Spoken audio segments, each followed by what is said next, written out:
భారతదేశంలో ఎన్ని జిల్లాలు ఉంటే అన్ని జిల్లాలకు ఒక్కొక్క జిల్లాకు నవోదయ పాఠశాల ఇవ్వాలనేది కేంద్ర ప్రభుత్వ చట్టం. మనం 10 జిల్లాలు పోయి 33 జిల్లాలు అయినాం. 150 ఉత్తరాలు రాసిన నేను నరేంద్ర మోడీ గారికి పర్సనల్గా పోయి అడిగిన, ఇది చట్టం ఉన్నదయా, ఇది న్యాయం, మేము కొత్త రాష్ట్రం, మేము బాగుపడాలి, ఈమంటే ఒక్క నవోదయ పాఠశాల కూడా ఇవ్వలే, ఒక్కటంటే ఒకటి కూడా ఇవ్వలే. ఒక్క నవోదయ పాఠశాల ఇయ్యరు బీజేపీకి. ఒక్క ఓటు కూడా కరీంనగర్ ఎందుకు వేయాలి? ఇవాళ దయచేసి ఆలోచన చేయాలి. దేశవ్యాప్తంగా 157 మెడికల్ కాలేజీలు పెడితే ఒక్క మెడికల్ కాలేజీ కూడా మన తెలంగాణకి ఇయ్యలే, 100 సార్లు అడిగితే కూడా. మరి ఒక్క నవోదయ పాఠశాల ఇవ్వని, ఒక్క మెడికల్ కళాశాల ఇవ్వని బీజేపీకి ఎందుకు ఓటేయాలి? బండి సంజయ్ ఇక్కడ ఎంపీ ఏం చేసినట్టు మీరు దయచేసి ఆలోచన చేయాలి. 5 రూపాయల పని చేసినరా? 5 రూపాయలు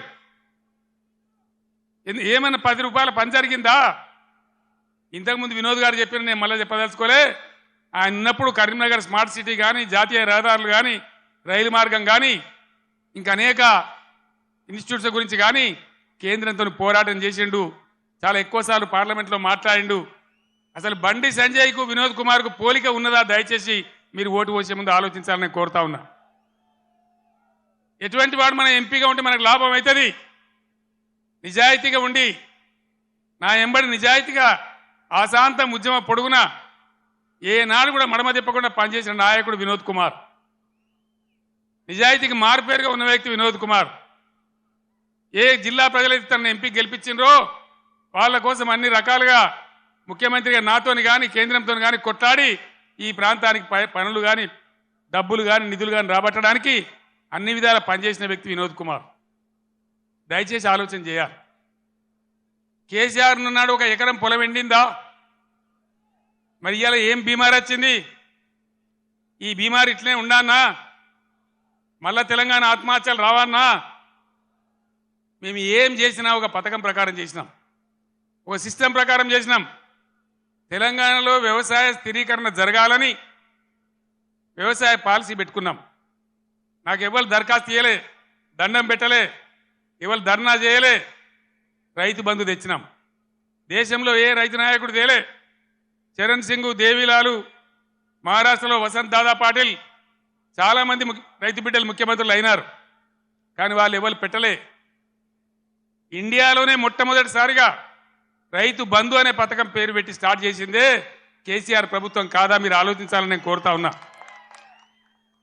రైతు బీమా, రైతు చచ్చిపోతే అడిగే దిక్కు లేకుండే.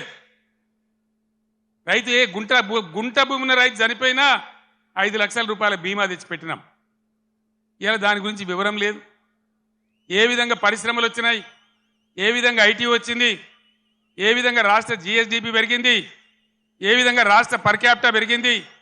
దయచేసి కరీంనగర్ మేధావులు, తెలంగాణ ప్రజలు తమ పార్లమెంట్లో ఓటేసే ముందు ఈ విషయాలన్నీ కూడా ఆలోచన చేయాలి.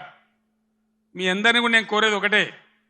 నేను పెద్ద లంబా చెవుడా గంటసేపు మాట్లాడా, మీరన్నీ చూస్తున్నారు, ప్రతిదానికి మీరే సాక్షులు.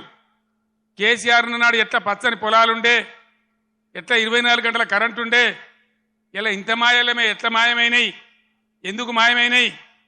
ఈ అసమర్థ కాంగ్రెస్ పాలకులు బోగస్ మాటలు చెప్పిండ్రు. రైతులకు బోనస్ ఇస్తామన్నారు. మొన్న వానకాలం పంట బోనస్ ఇచ్చిండ్రా? ఇప్పుడు యాసంగి గురించి ఇస్తామని చెప్తున్నారా?